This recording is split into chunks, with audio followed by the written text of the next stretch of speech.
Hello guys, अगर आप इस channel पर नए हो तो प्लीज़ इस चैनल को सब्सक्राइब करें और नोटिफिकेशन बेल को भी प्रेस करें।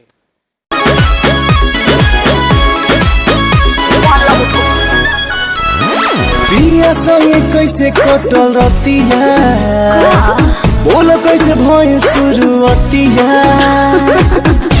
सब बताओ तानी, बर्दाश्त करा। पिया संगे कैसे कटल रतिया, बोलो कैसे भइल शुरुआतिया।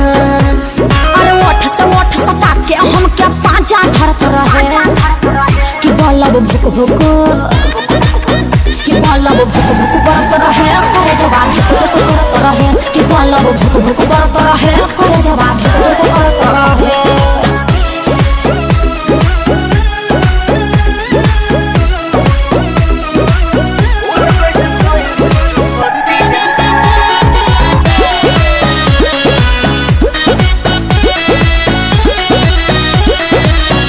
रहे जात रहे रुके नाही लाइट हो, झाका झूमर भइल खूबे यारा सुन नाइट हो।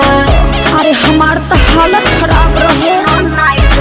खूबे मजा लागता कि पियावा संगे पैलू हो, पहिले रहलो तो बरगोरी अब तू चिकन आइलू सुनो ना, अरे केतन मनाई माने न बतिया, रात भर लड़त रहे कि बल्लब भुक भुक, कि बल्लब भुक भुक करत रहे, करे जवान भुक करत रहे, कि बल्लब भुक भुक करत रहे, करे जवान भुक करत रहे।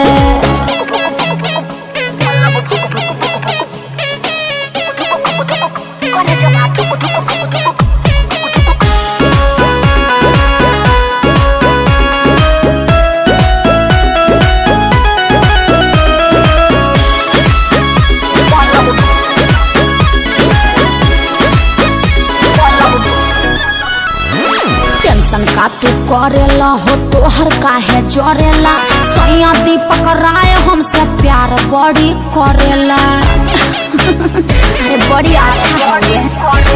कटलू तू चानी रानी हमहू बुझतानी हो, रंजन में पंकज के नइखे कोनो परेशानी हो। सुनो ना, थोड़ा सुता के चादर ओढ़ा के गलिया मलत रहे कि बल्लब भुक भुक, का कही कि बल्लब भुक भुक बरत रहे, करे जवान भुक भुक करत रहे, कि बल्लब भुक भुक बरत रहे, करे जवान भुक भुक करत रहे। अरे बहुत मजा आइल।